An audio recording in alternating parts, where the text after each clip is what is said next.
Good evening, ladies and gentlemen. Welcome to the City of Bettendorf Committee of the Whole meeting. Today is Tuesday, February 18th, 2025 at 6:30 p.m. Obviously, we did not have a Committee of the Whole meeting yesterday, so we're doubling up today. We will move right into our regular agenda at 7 o'clock, we believe. So thank you all for being here.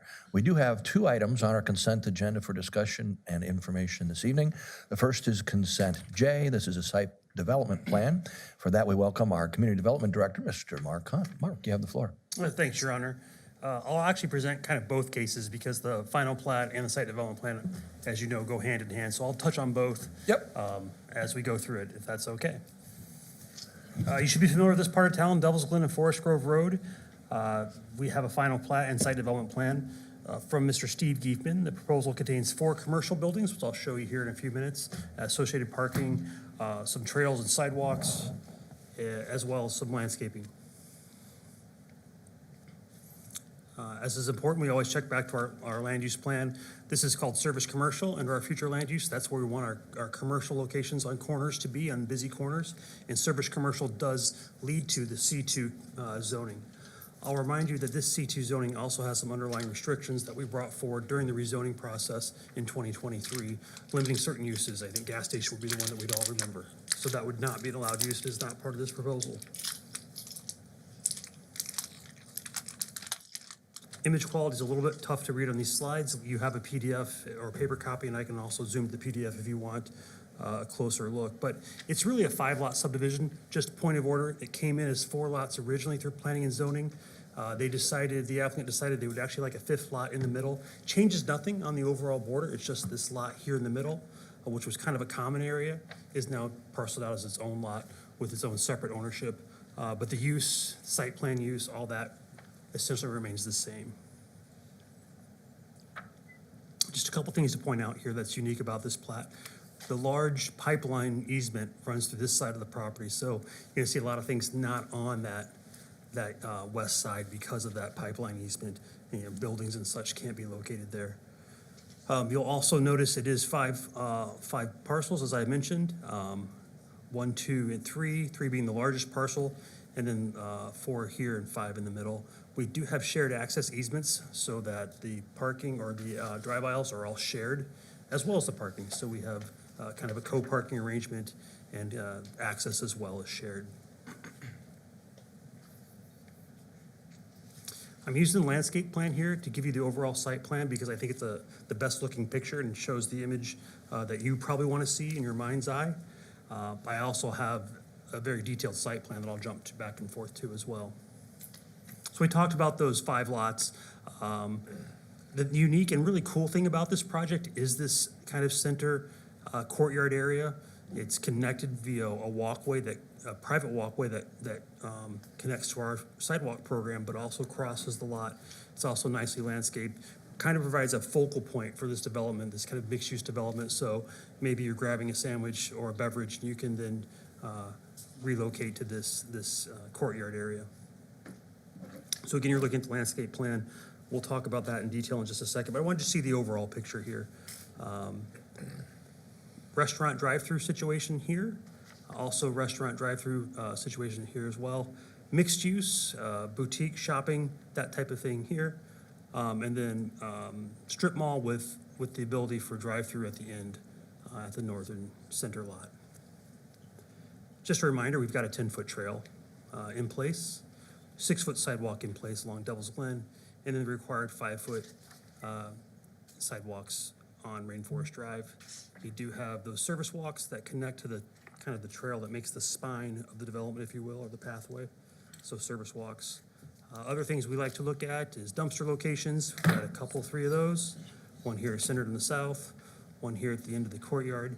And kind of a unique style here where this is actually in ground. So it's hidden by there's a monument sign and then a kind of an inclined or in ground dumpster location as well. We're taking all our stormwater off this site to a regional detention just south of here.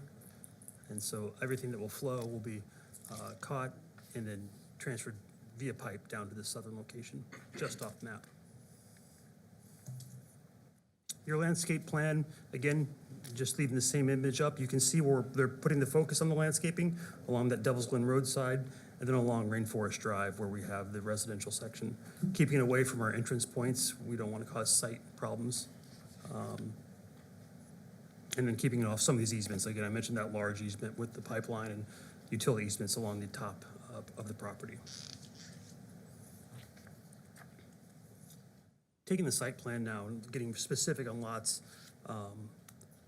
1, 2, 4, and 5, basically the top half of the property. Giving you a lot more detail, shows you the parking, the ADA requirements, the planting and greenery around the buildings. Again, just more of a zoomed in focus. We do have plenty of stacking on these drive-throughs, and what we like about the stacking is that it curls into the property itself instead of curling out into our roadways. We sometimes have problems with that around town. These all curl or stack onto themselves, so really good use of stacking for all those drive-throughs. Lot 3 is kind of the focal point as far as the architecture of this lot goes, and there's lots in your packet that you can look through. I threw a couple in the slide deck as well. But this is a mixed-use building, plenty of off-street and shared parking. We are gonna enter the site off Rainforest Drive. We're not gonna enter off Devil's Glen. We talked about the dumpsters, talked about shared parking. We're overparked by probably 50 spaces. And then if you have offsetting hours, we're gonna have plenty enough parking for this spot and for this site, and still have a lot of green space with that courtyard in the middle and the other islands that you see.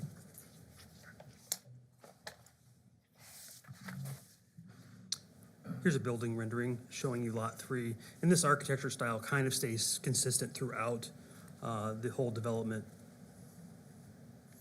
And we'll give you an aerial view here as well.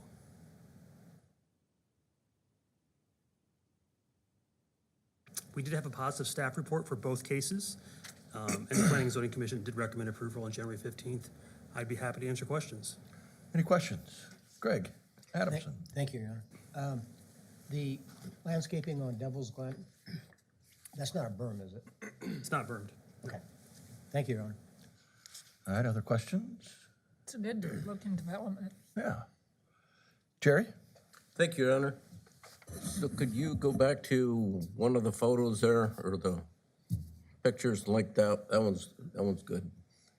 So those restaurants in the bottom corners there, which are actually on the north end, are they drive-through only? I don't think so. I think they're in service as well. From the little I know about the potential users, I think they're dine-in and drive-through. So my comment there is they don't have crosswalks across the parking lot to get there for pedestrians. Yeah, we don't have a code Pedestrians are that would just require expected that. to wander through the parking lot? Yeah, we could suggest, striped walkways for pedestrians. It's not a code requirement, but that's something we could let the developer know about. Particularly when I look at Developers here.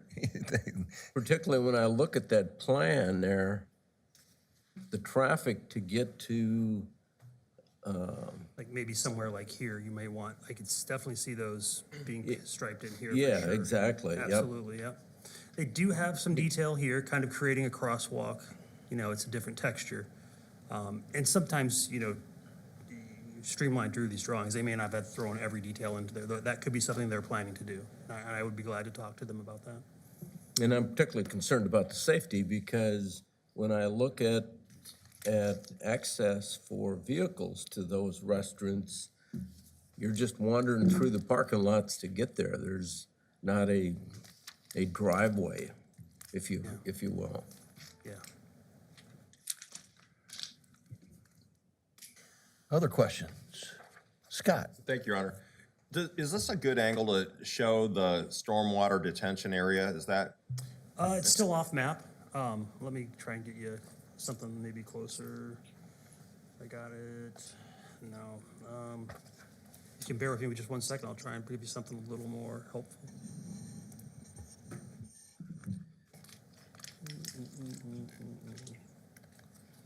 So this would help.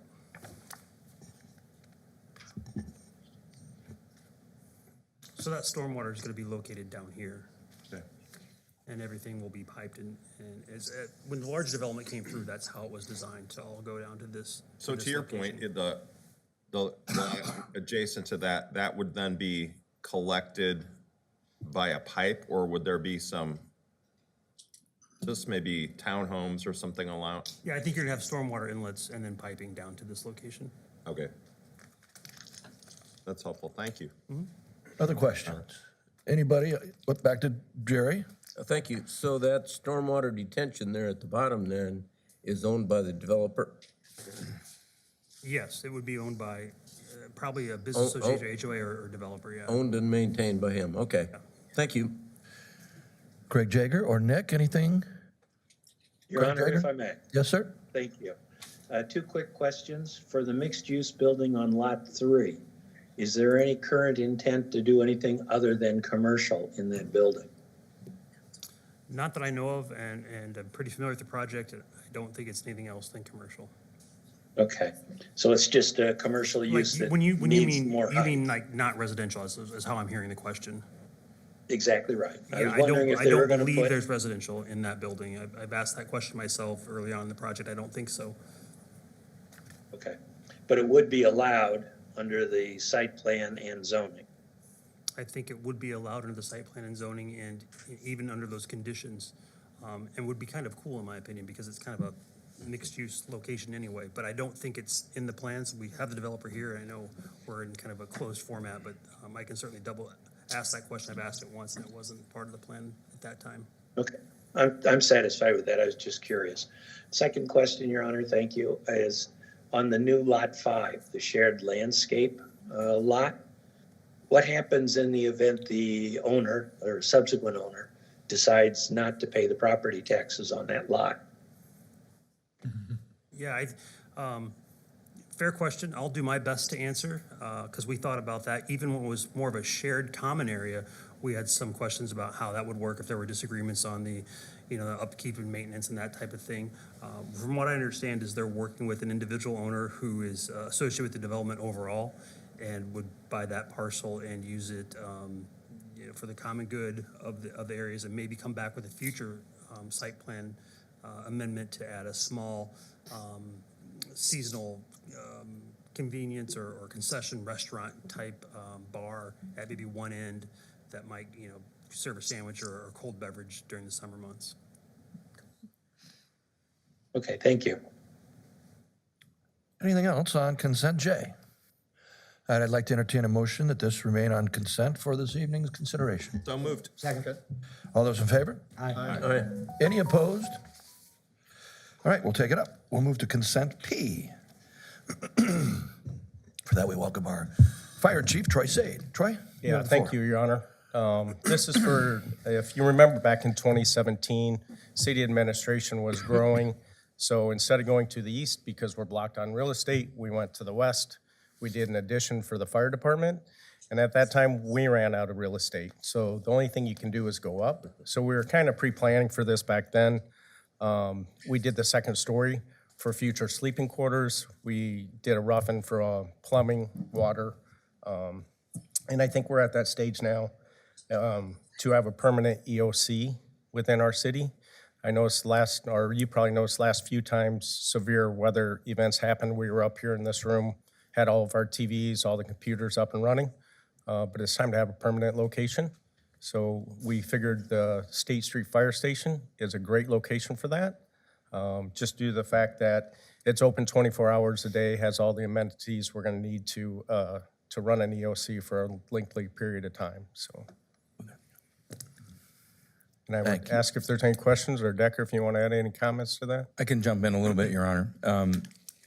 So we had the same room that will ultimately be the EOC, being the original EOC, Ross Berglund. probably 20 years ago, 25 years ago, when we contemplated, when we were using that for that purpose. And then the fire department decided to get bigger on us and took away that use. We bounced between the conference room up here and Public Works building. And as you know, being in a second floor window with windows as your emergency operations center in a tornado is not a good idea. The EOC being inside the fire department here would be ideal in terms of the relationship with administration, because if you think about a major event typically involves most departments, where we are now in a full-scale maneuver of various departments using a number of assignments. We think that having it in this building as the primary and then having Public Works as the secondary is a smart play. The space exists. It's here in the City Hall building for administration.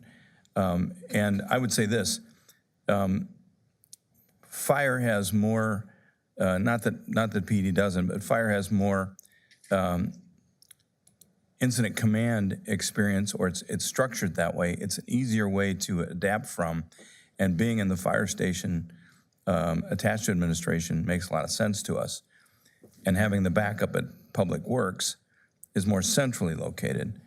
If there's a major disaster in the county, we're all going to the EOC out at EMA as a focal point. We'll still run city operations as we escalate.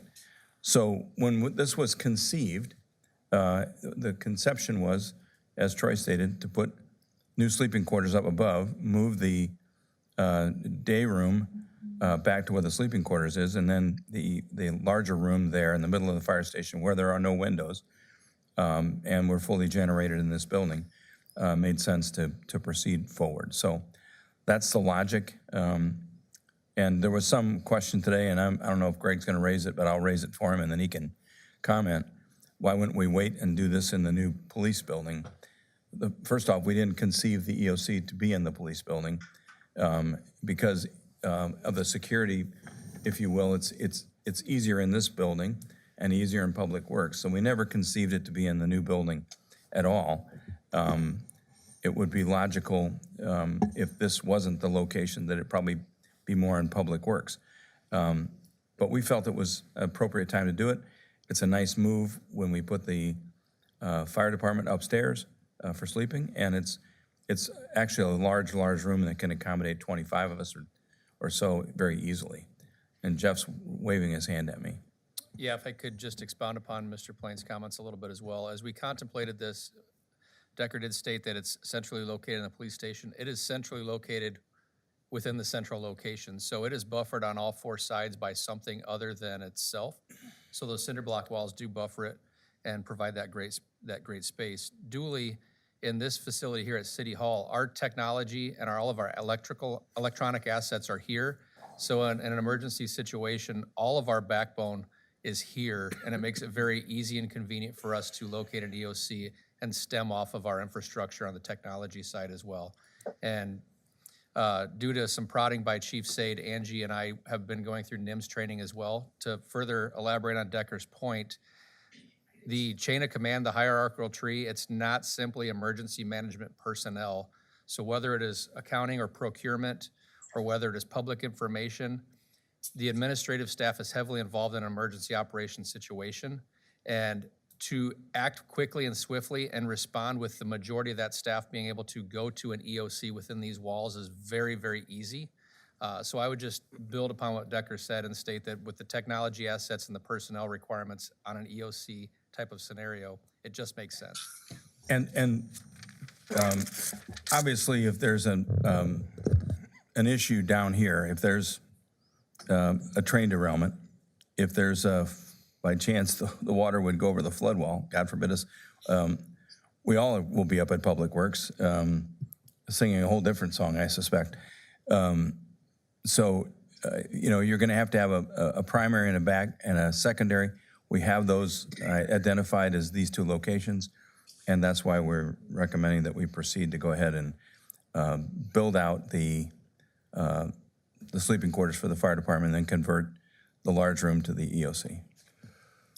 Will there be a fire pole so that I can come do a mayor's message on a fire pole? I mean, I just asked that. Sir, if you allow it, yes, there will be. oh, Yes, He's got 100%. and a dog. somehow I reckon that cost money and Dalmatian. that wasn't in the estimates. And a Dalmatian. Any, yes, Greg Adamson? Thank you. Well, you guys have ruined all my questions. I had several. What happens if the train derailment? You got that one. EOC at the,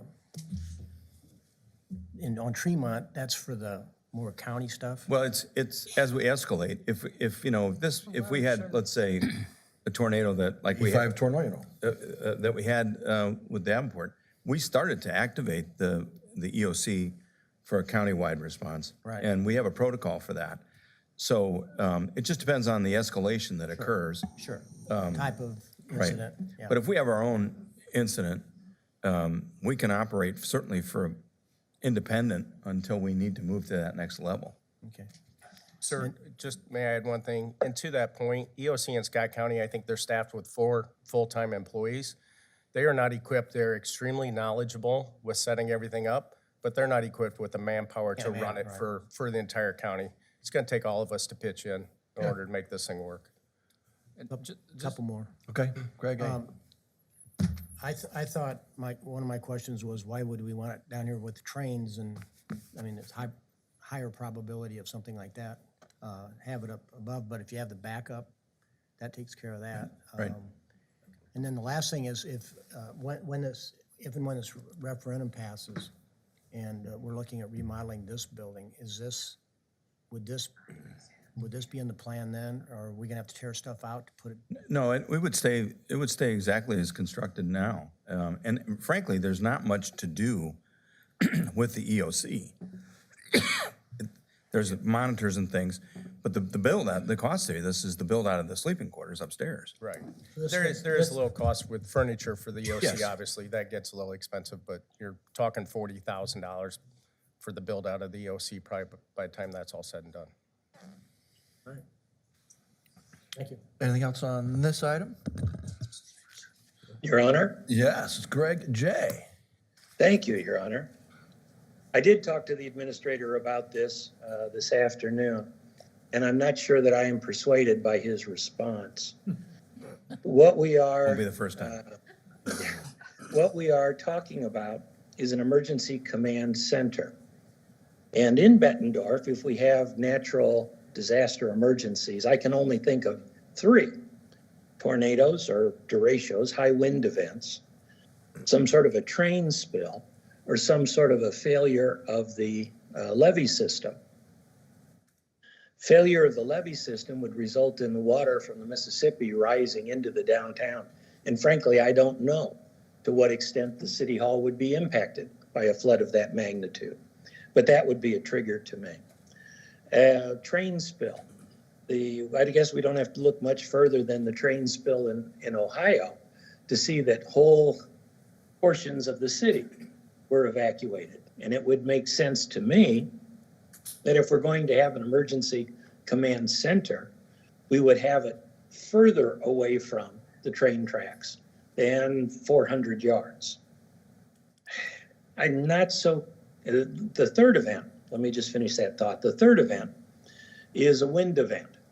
And while there may be cinder blocks protecting the EOC, I know the addition that the council is currently sitting in and that portion of City Hall that was built in the 1950s is not, quote unquote, hardened to survive a tornadic event.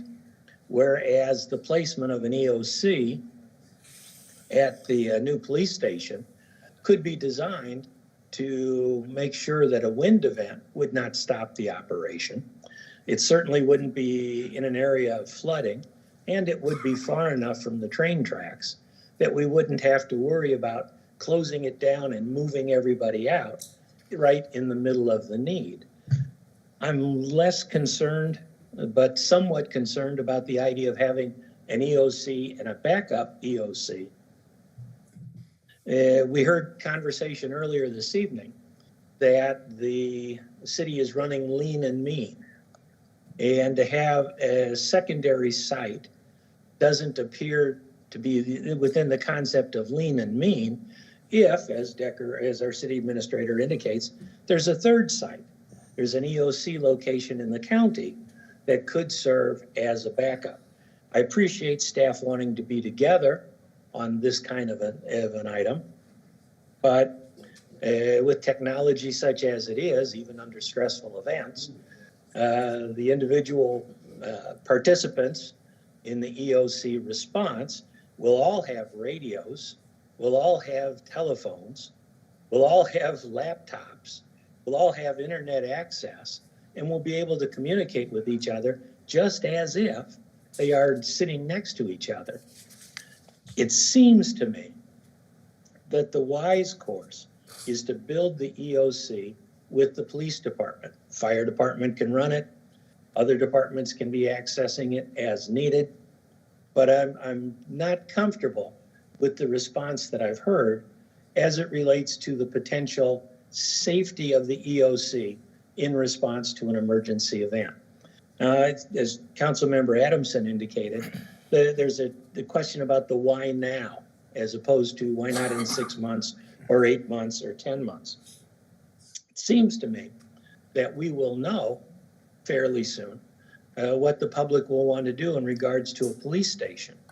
Once that happens, and if it is not successful, and we have to look at reconfiguring space, is this space that we might have to reconfigure today and reconfigure next year as the police department needs expand? It just seems to me that we ought to consider it not being at City Hall, and we ought to consider delaying the decision at City Hall until such time as we know more about what happens at the referendum. Thank you, Your Honor. Anything else on consent P? Jerry? Thank you, Your Honor. I guess I would have to throw out some additional information on it. Based upon my experience at the Arsenal, including 12 years as Director of Public Works, the need for an EOC and a backup EOC is there. It's definitely there. Even if there's a county-wide emergency, we're going to send, what, 1 or 2 people out to the county? But we're still going to have the need to have the city staff someplace. And it won't be at the county. It's got to be in city space. So I think it's a good idea. Plus, we're trying to hold down the cost of the bond issue. Adding the cost of an EOC is just going to add to the cost of that bond issue. And if we can set one up here for $40,000 or $50,000, I think that's a good idea. As far as emergencies, we don't know what the emergency is going to be. It could be a helicopter crash up at Duck Creek. It could be something out at TBK, terrorist operation. There's all kinds of different scenarios, and the fire department's definitely going to be involved in every one of them. So I guess I would have to say I'm in support of it. All right. Anything else on consent P? Yes, Lisa? I was gonna say kind of what Jerry was gonna say. I think there needs to be 2 locations. You can't have them all at one location. Say we've got the firemen down here, you know, everybody else up at the other one location there. You know, we can't be sending people out if, you know, whatever. So I think there's gotta be 2 locations. That expense is not that big. All that technology is all interconnected anyway. So I don't know, I don't see that as an issue, but. Thank you. Scott? Thank you, Your Honor. I don't certainly discount what Councilmember Jager said and the concerns that he raised tonight, but I do look back over the last 30 to 40 years, and we would indicate, I think, we would agree that our police and fire are regional, if not national leaders, and they're not inexperienced with handling disasters. I know Decker was front and center when the Duck Creek floods hit in the early 90s multiple times, and you know, whether it's floods or other things, I think we have some experience that we can draw from to try to figure out what is the optimal position for this particular thing and how might it dynamically change, what would be the pivot based on what you said is an unknown emergency. So I'm not sure from the council's perspective if this is an item that remains on consent, if Councilmember Jager is comfortable with that, but it sounds like he's not. So from that standpoint, I mean, I think I would defer to our department and our administration on their positioning of this EOC. Yeah, and I think certainly Greg knows if he wants to move it from consent to the regular agenda, he certainly can do so. Thank you, Your Honor. You bet. Nick, did you have something? I did. Thank you, Your Honor. Thank you. While it's difficult to predict what that weather or natural disaster or event might be, my thoughts sort of stem on the heels of what Councilmember Jager was mentioning, and my focus more so on the IT requirements of this. Do we have the redundancies in place? While yes, we do have shared infrastructure in both locations, but if there was an event that compromised the city council building or the building there on State Street, do we have the appropriate redundancies in place out at Public Works to support the infrastructure that would be required to respond to an event of this of that magnitude? And the reason why I think that's important is because that's where some of those hidden costs can lie if we don't plan that infrastructure properly. I have all the confidence in Monty and Jason from that perspective as it relates to making sure that that's prepared. But I don't disagree with Councilmember Jager on the idea that building would be more easily compromised with some of those events that he described. And my concern would be around the ability to communicate and get the information out that's needed. So if I could respond, Your Honor. Sure, and then I think Jason was We have getting prepared as well. We have 2 hubs in addition to this one at the Library Museum Complex and one at Public Works. So we have 3 hubs, if I'm right, correct me if I'm wrong, within the city that are totally redundant with our system. So we have, we're very capable and satisfied that we have the backup at Public Works, both from an IT side and for the infrastructure needs for a secondary EOC. Jason, anything to add? I think that sums it up. Thank you. Okay. All right. Greg? Just one more quick question. The funding that's requested now, does that include money to do the secondary No, the secondary, down the road? well, we have the space at Public Works. Space, right? We would have to, there's going to be some additional, I think, Mark, correct me if I'm wrong, we did buy some additional TVs when we were out there when we moved it into ComDev. So I think we have all of the infrastructure that we need out there. Yeah, so we have the large conference TV that's in my center conference area. We also have one that's in the chief building official's office that is 10 steps away, and we move those in when we need them. And then we have other multiple monitors and things, and on-site GIS capability and those type of things for mapping. So we're pretty responsive in the Public Works building for this task. This funding that's asked for is for not just down here. Just, the funding's just for here. We've already pretty much got everything ironed away out there Okay, thank you. at Public Works. Thank you. Thank you, Your Honor. Anything else? Jeff has something. Yes, Jeff? I'm sorry, Your Honor. Just to help support what Decker said about Councilmember Palaszczynski's question as well, we have, our IT staff does contract with Metronet, Mediacom, and Central Scott Technologies. So in the event that our assets happen to be unavailable to us, we do have backup assets available to us through contracted service by those providers.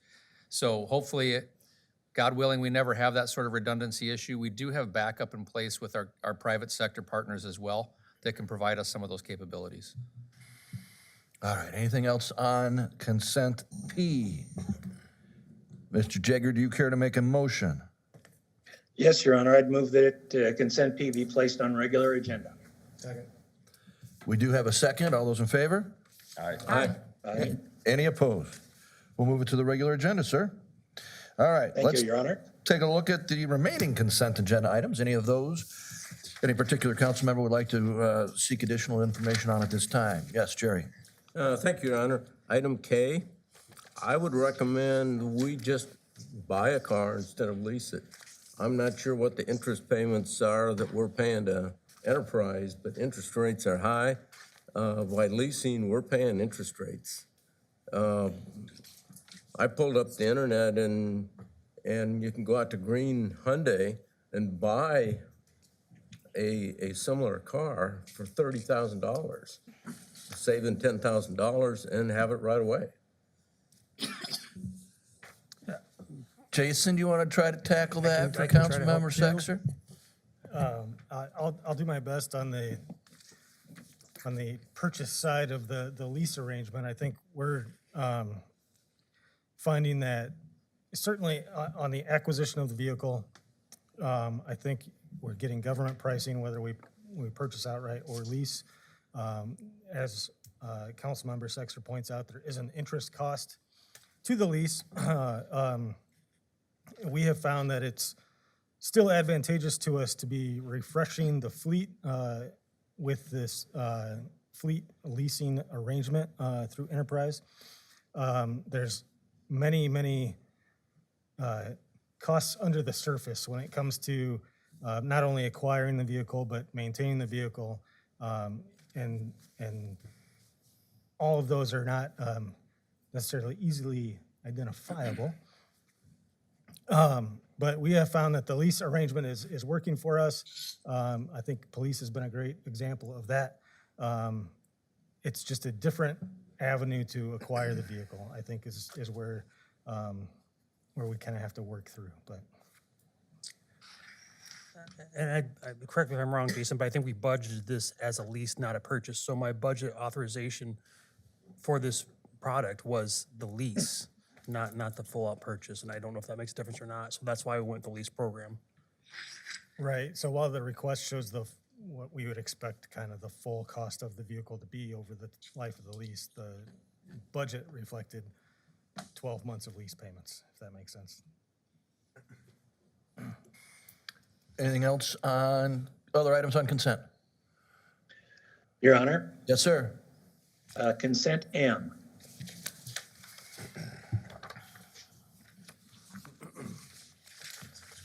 Yes, sir. Thank you, Your Honor. At the November 18th Committee of the Whole, I inquired about civil service lists for police officer and sergeant. For the police officer, we had 9 applicants with only 1 person on the list. I was told that after testing, only 1 person qualified to even get in front of the commission. So I understood why that list had only 1 person. For sergeant, we had 7 apply, and only 1 person made the list.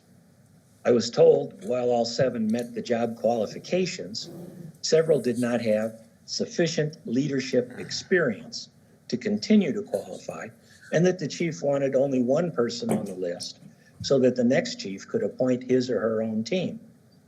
I do not agree with that approach, but I understood it. Today, we are asked to approve a civil service list for the chief with only 1 name. 4 applied. I believe the omission from the approved list implies that somehow these candidates are not qualified to be chief, and on that point, I disagree. To me, given the long years of service and the leadership skills each of these applicants have demonstrated, there's no reason they should not be on the list. As I said back in November, a list with only 1 name directs the response by the appointing authority. Now, Decker has the authority to choose the next chief, and even with all 4 on the list, Decker may very well choose Doug Scott. In fact, he has chosen him because that's the next item on the consent agenda. I'll support whomever Decker chooses, and I'll vote to confirm Doug's appointment. But I think the other candidates who applied for police chief and all qualified candidates who want to apply to advance their careers deserve more than a single person civil service list. Your Honor, I'm not asking that the matter be removed from the consent agenda. I just wanted to comment upon that item. Thank you. Thank you. Do you care to respond? No, Your Honor. Okay. Anything else from any other council members on our consent agenda? Okay, I'd like to entertain a motion to approve all consent agenda items except consent P, which has been moved to our regular agenda at this time. Second. So moved. All those in favor? Aye. Any opposed? All right, we'll take up the consent agenda. Any questions on items to appear? Hopefully not. I don't have anything to add. Any council member have anything to add to the agenda? All right, let's entertain a motion to adjourn. So moved. Second. We stand adjourned. We're 10 minutes late. Does anybody need to hit the restroom quickly? Or just move right on in? Let's do it. All right, we're going to move right on into our regular meeting. Are we ready to proceed, Denise? We just keep it on the same, or? Okay, thank you, dear. All right.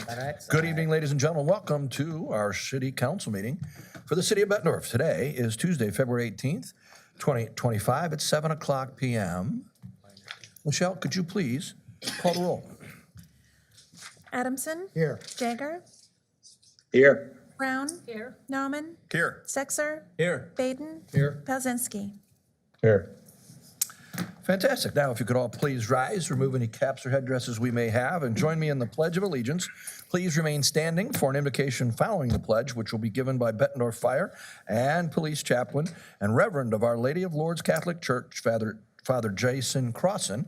Father, it looks like you may have brought somebody with you. We'd like to be, I think I've got it. So you can introduce him when you get your opportunity. That'd be nice. I pledge allegiance to the flag of the United States of America and to the republic for which it stands, one nation, under God, indivisible, with liberty and justice for all. Thank you. Father Jason.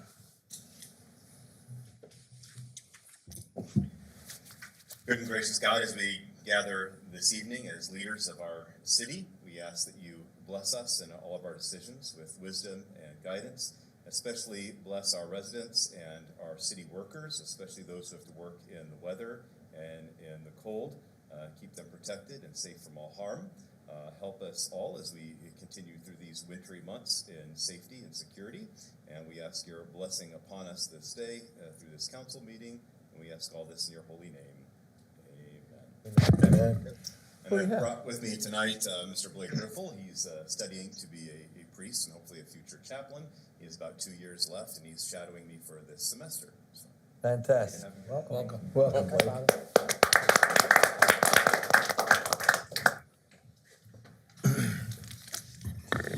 All right. Public requests of council. If there's anybody here who wishes to be heard on an item not already on tonight's agenda, you may do so by approaching the podium in the back. Is there anyone here for public requests of council?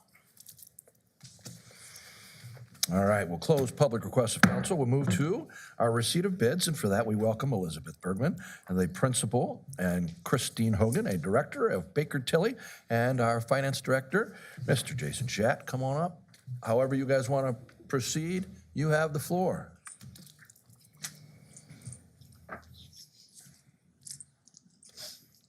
Elizabeth, you're not coming up?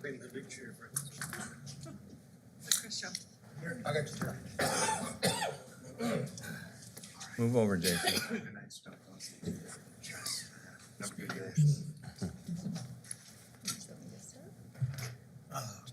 Jason? Yeah. You want to start this off? I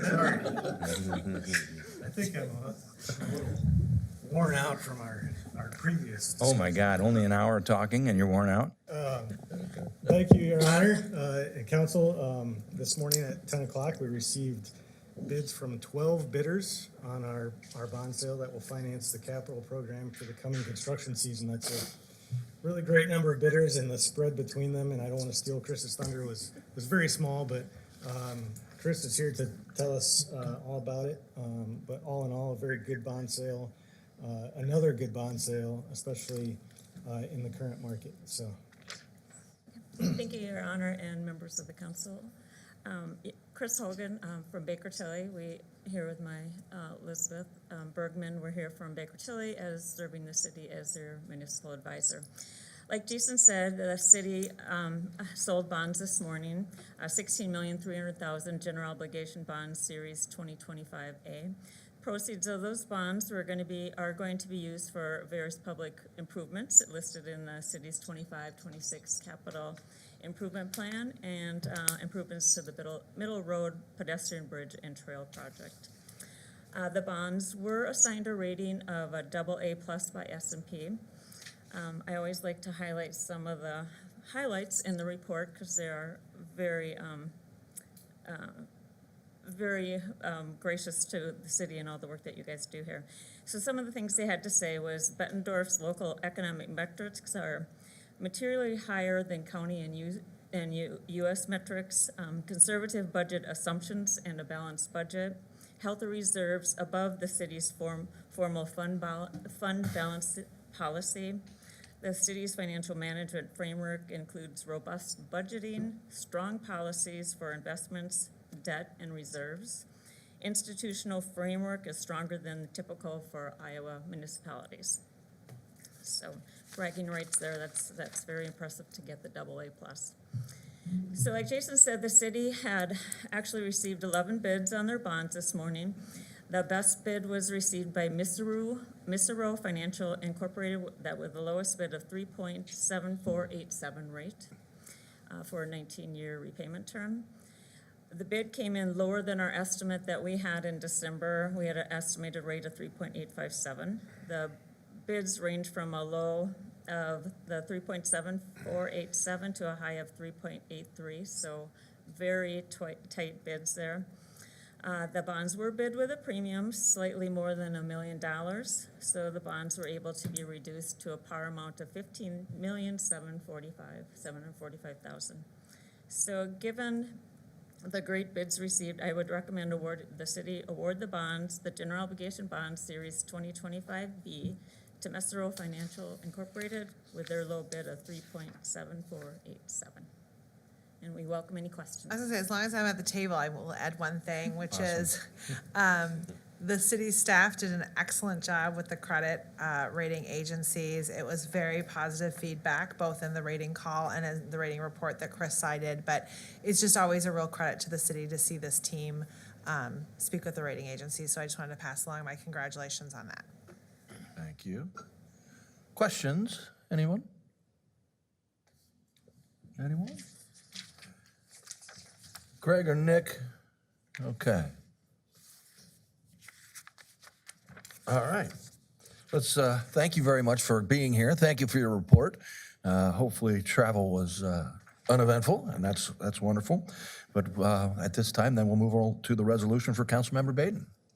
Thank you, Your Honor. I have a resolution determining the bid of Misero Financial Incorporated, Chicago, Illinois, to be the best and the most favorable bid received and the general obligation bond series 2025A be awarded at the final par amount as adjusted in the amount of $15,745,000 at a true interest rate of 3.7487 and a total purchase price as adjusted in the amount of $16,803,539.80. I move approval of the resolution. Second. Any discussion on the resolution? Hearing none. Michelle, please call the roll. Baden, Aye. Belzinski, Aye. Adamson, Aye. Jaeger, Aye. Brown, Aye. Nauman, Aye. Sexer. Aye. Look at that, Jason and team. Thank you very much. Great work. Awesome. Unanimous approval, and we appreciate your time and your work, Baker Tilly, once again. Let's move to Councilmember Sexer for a third and final reading. Thank you, Your Honor. I have the third and final reading of an ordinance amending the Bettendorf, Iowa zone map for 438 and 16th Street, lots 1, 2, and 3, Block 4, Town of Bettendorf, from R2 Single Family Residence District to C2 Community Commercial District. I move approval of the ordinance at its final reading. Second. Any discussion here? All right, Michelle, please call the roll on number 8, and we're coming back to you, Lisa. Somehow I skipped right over you. I apologize. I thought I got away from that task. Baden, Aye. Belzinski, Aye. Adamson, Aye. Jaeger, Aye, sorry. Brown, Aye. Nauman, Aye. Sexer. Aye. All right, that's the third and final reading of an ordinance at number 8. I skipped over number 7, a first reading of an ordinance. This is for Councilmember Brown, please. Your Honor, I have the first reading of an ordinance amending Bettendorf City Code Section 6-1-322A2, vehicles entering stop or yield intersection by adding a stop sign intersection on Deer Trail Road at Deer Brook Drive, and move approval of the ordinance at its first reading. Second. Any discussion here? We talked a little bit about this, and it was coming. Your Honor, Yes, sir? just wanted to highlight that this was actually a response to a citizen request, and I appreciate staff looking into it and making a determination. Thank you. Councilmember Jagger. Michelle, please call the roll. Baden, Aye. Pelzinski, Aye. Adamson. Jaeger, Aye. Brown. Aye. Nauman. Aye. Sexer. Aye. All right, we have unanimously passed that first reading. Let's move to an ordinance, third and final for Councilmember Nauman, please. Thank you, Your Honor. I do have the third and final reading of an ordinance amending the Bettendorf City Code Section 6-1-285 speed restrictions by adding a school zone on Maple Crest Drive. I move approval of the ordinance at its final reading. Second. Any further discussion here? Hearing none. Michelle, would you please call the roll? Baden, Aye. Pelzinski, Aye. Adamson. Aye. Jaeger, Aye. Brown. Aye. Nauman. Aye. Sexer. Aye. We have unanimously passed that third and final reading. Now, we did remove consent P from the agenda and placed it on the regular agenda, but we didn't have any time in between the meetings to talk about somebody who might provide us with that resolution. Councilmember Nauman, is that something you could help us with, please? So Consent P, you're requesting that we have a resolution approving a contract for the reconfiguration of the State Street Fire Station with a build-out of the sleeping quarters on the second level and implementation of a permanent emergency operations center, the EOC command post on the main level. And you're looking for a motion to approve. correct. Thank you. Thank you, Your Honor. I so moved. Thank you. Second. We have a motion and a second. Well done. Okay, any discussion here? Anything more you'd like to add, Councilmember Jaeger? I've said my piece, Your Honor. And I appreciate that, thank you. Anybody else, a discussion on this item? Okay, Michelle, would you please call the roll on consent P, which has now been added to our regular agenda? Baden, Aye. Pelzinski, Aye. Adamson. Aye.